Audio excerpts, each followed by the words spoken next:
Hey guys, I just wanted to take a second to talk about calligraphy and all these cute quotes that you see at stores. Right now, I know they're very in, and so I just want to challenge you to make your own. It's a lot easier than you think, but it does take a lot of practice. So don't get frustrated with yourself on the first run. Have a couple sheets of practice paper ready to go before you do it on your final piece. So what you'll need today is a couple sheets of paper. I definitely used at least 5. And then your project that you're going to do your quote on. Super cute. And then also a couple of markers, pencils, and especially the thing that you're going to finish your quote in. So whether that's paint with a detail brush or a Sharpie with a fine point or a bold point, paint pen, all of those things that you'll need. Just gather that and be ready to go. The first step in making a cool calligraphy quote painting is picking the right quote. So you don't want to go super long because there's too much going on visually and with a line. And it's actually a lot of work to do a super long quote on a painting and actually make it look good. So pick a quote that's super short. It should be one sentence, one phrase, something that you can do in maybe 6-8 words or less, especially if you're starting out. So as you can see with us, we're doing be a mermaid and make waves. So super short. It doesn't have an attribution. Make sure that between the attribution and the quote, it doesn't get too long. All right, so the first step would be to mark the key words that you want to emphasize and identify which words can kind of be supplementary here. I think with this quote, be a mermaid and make waves, the most important would be the words mermaid and waves. That means these other words can be supplementary, so they can be kind of in the smaller, more invisible type of wording, especially words like and a. Those words can kind of fade into the background, but since my quote isn't too long, I'll just take it phrase-wise and emphasize these ones. When we're talking about fonts, there's a couple different things we're playing with, and that would be size, style, weight, and capitalization. So for size, we're talking small all the way to large. For style, we can talk about cursive, so that would be, cursive, woo, having a fun day, or straight. For weight, you can be talking about bold or thin. For caps, obviously lowercase and uppercase. So any calligraphy quote is going to use a combination of these things to tell the main idea of the quote, to communicate it visually. So, if we're looking at our quote, I'm going to tend to use the more bold and standout styles and variations of these for these words, and tend to use the smaller, more conspicuous ones for these phrases. Another thing to think about is the overall shape of your text.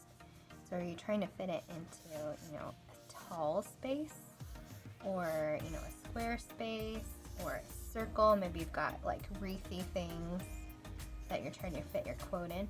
This all, affects how you're going to make the shape of your quote. So for example, if I was doing a tall one, I could do be a mermaid and make waves. So the shape of it is tall. I've separated most of the words into their own column. Whereas here, I could do be a mermaid and make waves. I've spread it out a little bit. I decided on a square for my quote.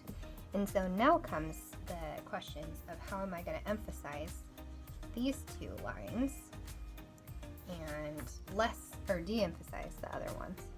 So I've got some options here.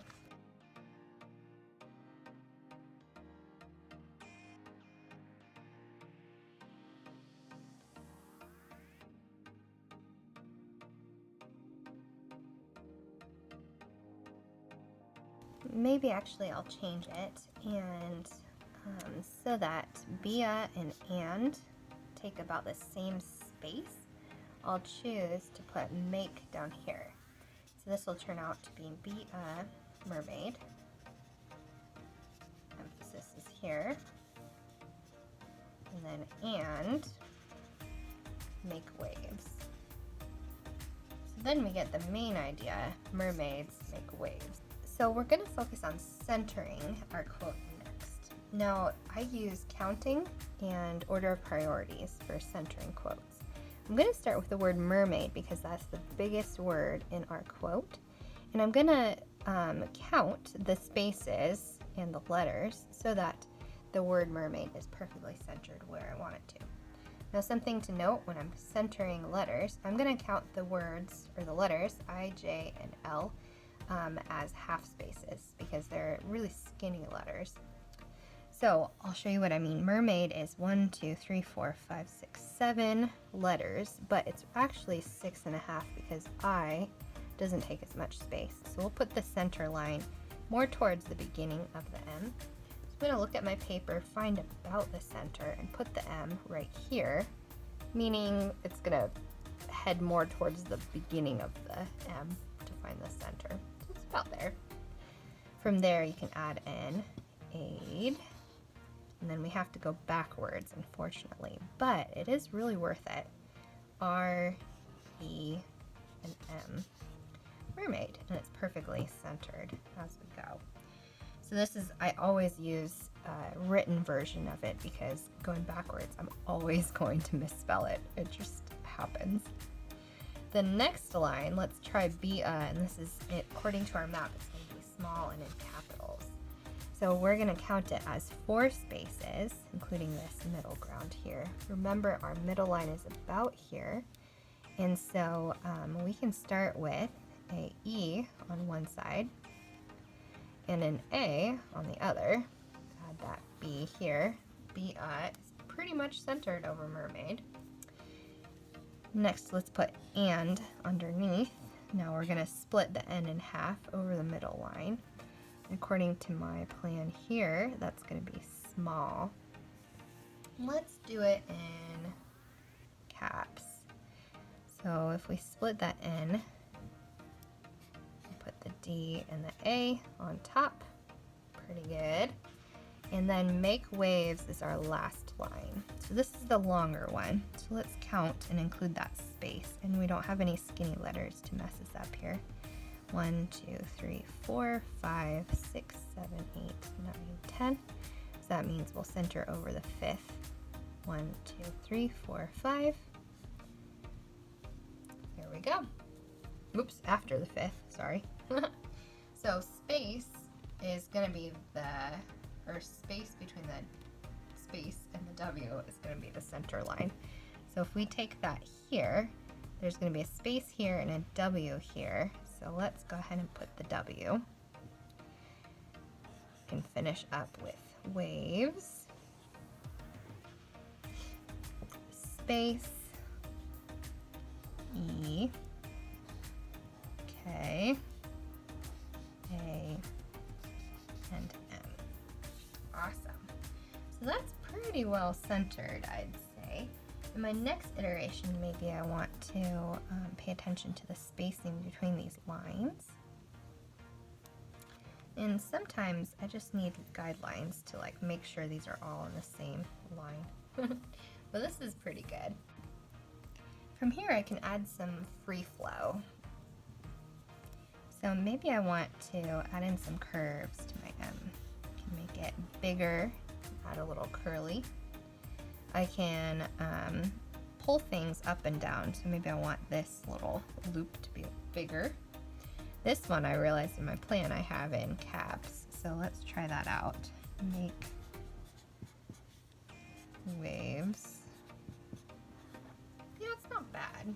I kind of like it more in the cursive, so let's keep that. Caps, cursive, caps, cursive.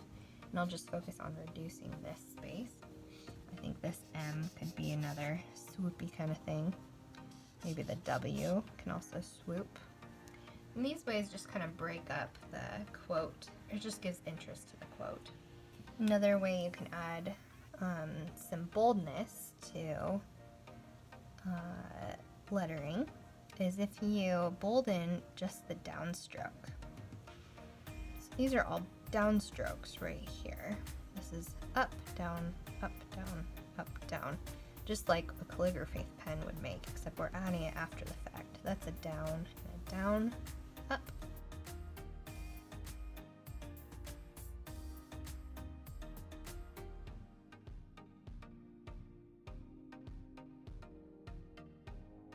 If you did it on the straight fonts, you can do downstrokes on just part of the letters.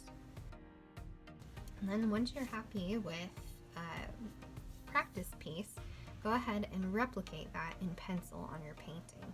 And then use either a Sharpie, paint pen, or paint on top of that pencil lines to finalize your piece. So practice first before going to your project. Something else that I did for my final piece was I consciously broke the line that sets all of these on the same line. So I made it more fun and playful that way by extending, for instance, the V, the W, and the A past where the line would be if it was going to sit on a perfect line. And I also emphasized the R in the middle of mermaid and mixed up lowercase and capitals, cursive and straight letters here. So it gives it more of a playful feel. There's so many ways to do calligraphy, and so if you keep playing with these different elements of lettering, you can definitely come up with some really creative ways to explain visually a quote. So I hope this tutorial was useful, and if so, let me know in the comments. Let me know if you have any questions too. I know I covered a lot in a small amount of time, so I'd be happy to help. Thanks so much. Remember to subscribe and like this video.